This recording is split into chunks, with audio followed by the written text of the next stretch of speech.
Boa tarde, pessoal. Então, a gente vai começar a nossa quarta semana de metabolismo de lipídios e obesidade. E nessa semana eu quero falar sobre o metabolismo de lipoproteínas. Então, na semana passada, eu falei de digestão e absorção. Então, eu cheguei até o momento em que os lipídios eram absorvidos pelo intestino.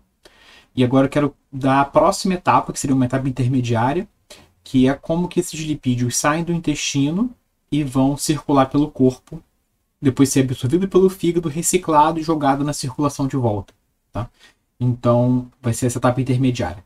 Na semana 5, eu vou falar de colesterol, então eu vou fazer uma revisão disso. Estou meio que fazendo o caminho dos ácidos graxos, depois eu vou falar do colesterol sim nos mesmos caminhos, mas tem algumas diferenças.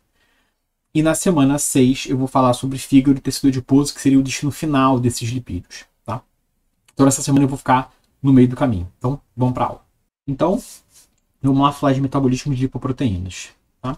Então, qual é a estrutura geral da lipoproteína? Tá? Elas todas vão ter mais ou menos essa mesma cara. Elas têm uma lipoproteína, tá? Uma apolipoproteína, que é a parte proteica.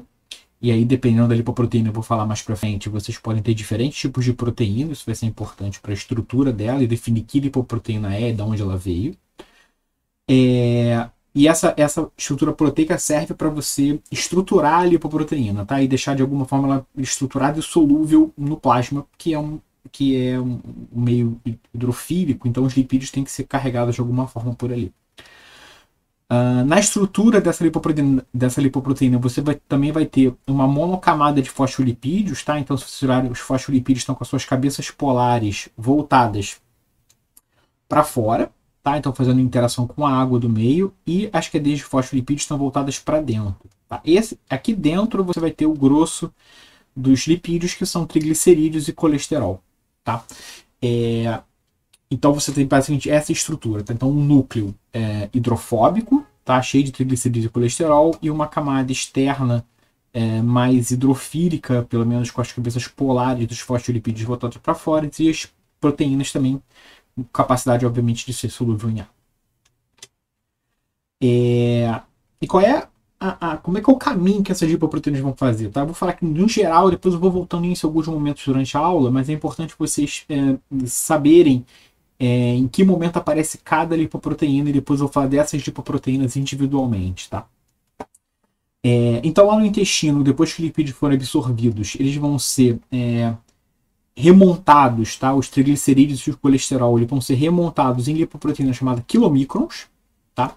Esses quilomicrons, então, vão passar pelo sistema linfático, depois pelos capilares, e vão entregar, então, lipídios para diferentes tecidos periféricos, tá? E aqui você vai ter, nesses capilares, então, uma lipase, que é a lipoproteína lipase, que faz a quebra dos triglicerídeos em ácidos graxos, e esses ácidos graxos, então, são absorvidos pelos tecidos periféricos aqui.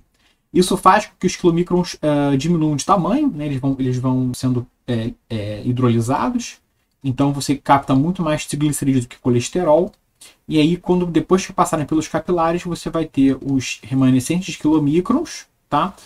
Que vão ser captados pelo fígado novamente. Então, o que sobrar é captado pelo fígado. O fígado é meio que o lixeiro do negócio, é o lixão. Ele pega o que sobra, metaboliza isso e vai produzir novas lipoproteínas para manter os níveis de lipídios no plasma, e que o fígado produz, então, VLDL. Tá? Essa VLDL ela é bem parecida com o quilomicro, eu vou mostrar isso para vocês, e ela também é bastante rica em triglicerídeos e colesterol. Por que o nome dela é VLDL? Porque ela é uma lipoproteína de densidade muito baixa, por isso que é Very Low Density Lipoprotein. Tá? Quanto mais baixa a densidade, maior a quantidade de lipídios que essa lipoproteína tem. Tá? Então, essa aqui ela está muito carregada de lipídio. Ela segue o mesmo caminho dos quilomicrons, tá? Passa pelos capilares, sofre metabolismo pela lipoproteína lipase, e gera, então, os remanescentes de VLDL, que é chamado de IDL, tá? Que pode ser a lipoproteína de densidade intermediária.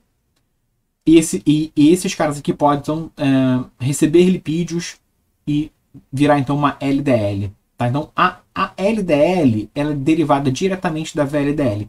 Então, a composição de proteínas é muito parecida. Tá? O que vai mudar é a quantidade de colesterol, basicamente. Essa LDL recebe bastante colesterol e aumenta um pouquinho de densidade, diminui um pouquinho de densidade em relação aos remanescentes de VLDL. Essa LDL, então, ela pode ser captada pelo fígado novamente, tá? E aí o que sobrou de colesterol e triglicerídeos vai ser reciclado em novas VLDLs, ou ela pode ficar nos tecidos periféricos também, tá? Então esse aqui é o ciclo de vida da VLDL, tá? A terceira lipoproteína que aparece, essa é o diferente geral, é a HDL, tá? Então a HDL ela faz o que a gente chama de transporte reverso de colesterol, por isso que ele é muito importante, principalmente para a doença coronariana. Ela é produzida pelos tecidos extrahepáticos, tá? Então você vai ter uma síntese de HDL no intestino e em outros tecidos. E ela capta colesterol dos tecidos periféricos e leva de volta para o fígado, tá? Então, sabe-se que quanto maior o nível de HDL o indivíduo tem, menor o risco que ele tem de desenvolver doença coronariana, porque o HDL é capaz de captar o colesterol que está presente nos tecidos extrahepáticos, nas artérias e por aí vai, e levar de volta para o fígado. Tá? Então esse é o caminho geral que as lipoproteínas fazem. Tá? Então eu vou depois, durante essa aula, nesses vídeos, eu vou falar de cada uma dessas lipoproteínas especificamente. Sim, vida e morte. Então as lipoproteínas estão presentes as apolipoproteínas, a parte proteica das lipoproteínas tem uma grande variedade, vocês podem ver que é chamado de apo, uma letrinha e um número normalmente, tá? Então você tem a ApoA, ApoB, ApoC, ApoE, cada uma vai ter uma função diferente, vocês podem ver que elas têm pesos moleculares diferentes e estão presentes em várias lipoproteínas, tá? A lipoproteína A1, então vou falar das principais, tá? A lipoproteína A1 é muito importante para a síntese de HDL, tá? Eu vou falar para ela no final dessa semana. As ApoBs, elas são o principal constituinte dos quilomicrons e da VLDL, tá? Então, o quilomicron é feito com ApoB48 e a VLDL é feita com ApoB100. Tá? É o mesmo gene, eu vou mostrar para vocês, mas ele é processado de modo diferente. Você tem a ApoC, tá? Que está presente em várias outras lipoproteínas e está envolvida com a capacidade que essa lipoproteína vai ter de ser degradada ou não pela lipoproteína lipase. A ApoE está presente em várias lipoproteínas e ela é importante para que as lipoproteínas sejam reconhecidas pelos receptores, especialmente o receptor de LDL. Tá? Então o fígado tem receptores de LDL que são muito importantes para o metabolismo de lipoproteínas, que eu vou falar bastante desse receptor. Ele reconhece a lipoproteína pela presença da ApoE. Tá? E a gente tem uma ApoAzinho, tá? Vou chamar de ApoAzinho nessa aula. Que ninguém sabe muito bem o que ela serve, infelizmente. Mas ela parece ter um envolvimento importante na clínica também. Então eu vou falar um pouco dessas lipoproteínas para vocês de modo geral. Então eu vou começar para vocês falando dos quilomicrons. Tá?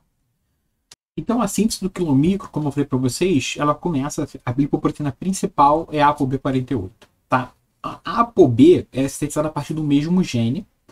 Então, só tem um gene de ApoB, basicamente, e ele pode ser processado de modo diferente para gerar a ApoB100, que vai ser no fígado, e a ApoB48, que acontece no intestino. Tá?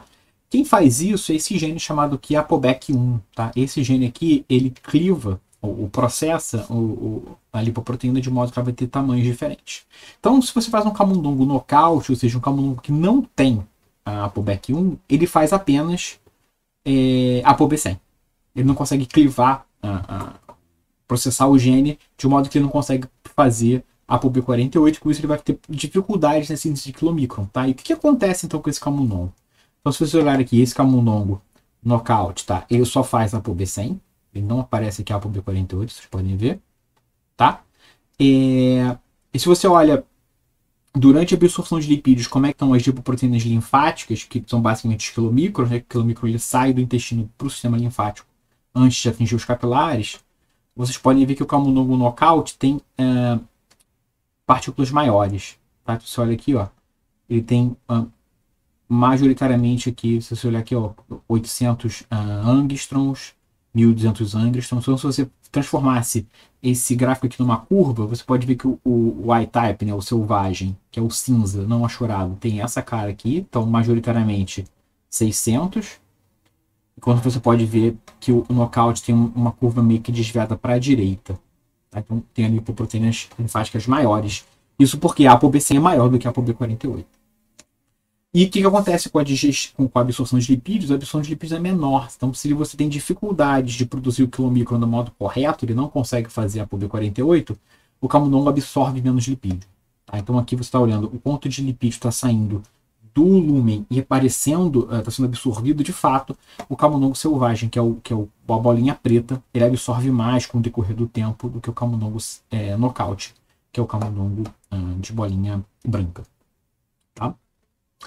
Além da ApoB100, tem uma outra proteína que eu vou falar muito, e é importante tanto para a síntese de quilomicron quanto para a síntese de VLDL também, que é a proteína transferidora de triglicerídeos microsomais. Pode ser, aparece como MTP ou MTTP. Tá? Essa proteína, ela pega os lipídios que estão na célula e, de certo modo, transfere os triglicerídeos que são sintetizados ali para a montagem da lipoproteína. Então, se essa proteína não está presente, você não consegue montar a lipoproteína porque não tem quem coloque os lipídios no quilomicron ou na VLDL. Você consegue produzir a apolipoproteína, mas você não consegue carregar de lipídios sem essa proteína ali. Tá? Então, se você olha aqui, se você tem isso aqui in vitro, tá? Um experimento in vitro, então você tem a ApoB48 e aqui você está expressando MTP ou não. Tá? E aqui eu estou olhando a densidade da lipoproteína. Tá? Quanto menor a densidade, mais lipídio tem. Então, se vocês olharem aqui, quando não tem MTP, a densidade fica aqui, em torno de 1,27. Quando eu expresso junto aqui nesse experimento in vitro a MTP, a densidade da proteína sobe. Tá? Desculpa, diminui. Então, ela fica menos densa, logo ela está mais carregada de lipídio. Isso mostra que a MTP tem esse papel de diminuir a densidade da ApoB, ou seja, colocar lipídios na lipoproteína. Uma outra lipoproteína importante, ou que tem alguma relação com a síntese de quilomicrons, é a ApoA5. Tá? E aqui tem os dados com humanos, indivíduos humanos. Foi descoberto que essa ApoA5, algumas pessoas tem uma mutação rara, que é uma mutação sem sentido. O que é uma mutação sem sentido? Em genética, uma mutação sem sentido é quando você tem algum tipo de mutação que muda um códon de um aminoácido para um stop códon, um códon de parada. Tá? Então a proteína fica truncada, que a gente chama, ela fica para no meio. Então essa é uma mutação sem sentido, porque aquela proteína ela deixa de funcionar. Provavelmente. Se essa mutação acontece no final, pode ser que a proteína tenha alguma função. Mas se ela acontece muito no início da proteína, pode ser que ela não tenha sítio ativo, ou não tenha estrutura, e aquela proteína não vai funcionar. Tá? Então aqui são duas famílias, tá? Família A e família B. Vários indivíduos têm mutação sem sentido na ApoA5 que está aqui. Ó. Uma mudança de um aminoácido Q na posição 139 para um stop codon. O que acontece com esses indivíduos? Vários deles têm níveis elevados de triglicerídeos e níveis elevados de colesterol. Tá? Então, se você olhar aqui, comparar o indivíduo A1 o indivíduo A21 com o indivíduo A31, tá? São da mesma família, são parentes. Esse primeiro aqui tem a mutação e esse outro aqui não tem. Se vocês olharem, ele tem níveis elevados da ApoA5, tá? E tem níveis muito altos de triglicerídeo e de colesterol total comparados com o parente dele aqui do lado. Tá? Isso acontece para todos os indivíduos, ou maior parte dos indivíduos que tem essa mutação. Por que isso acontece? Os indivíduos que têm essa mutação sem sentido apresentam uma menor degradação de quilomicrons. Tá? Então, se você dá aqui para os controles, essa aqui é a capacidade de retirada, tá? A degradação de quilomicrons, catabolismo de quilomicrons que os indivíduos controle, ou seja, que não tem a mutação, tem.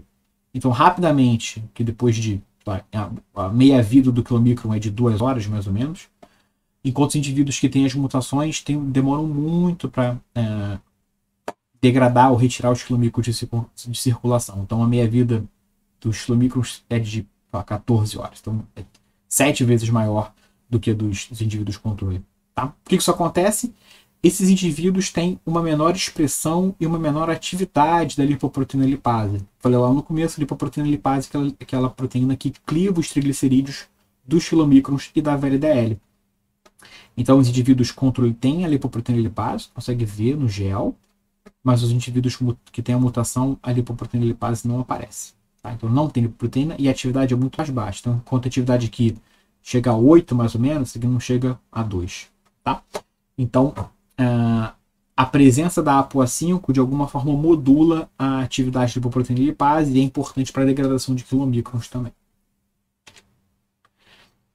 Então, como é que funciona no geral a síntese de quilomicrons? Você tem lá o triglicerídeo no retículo endoplasmático, você vai ter uma partícula que é chamada de pré-quilomicron, tá? Então esses lipídios vão ser jogados, transferidos para a ApoB48 pela MTP, e essas partículas migram para o Golgi, vão sendo processadas nesse caminho, e depois em vesículas de secreção são jogados para o sistema linfático.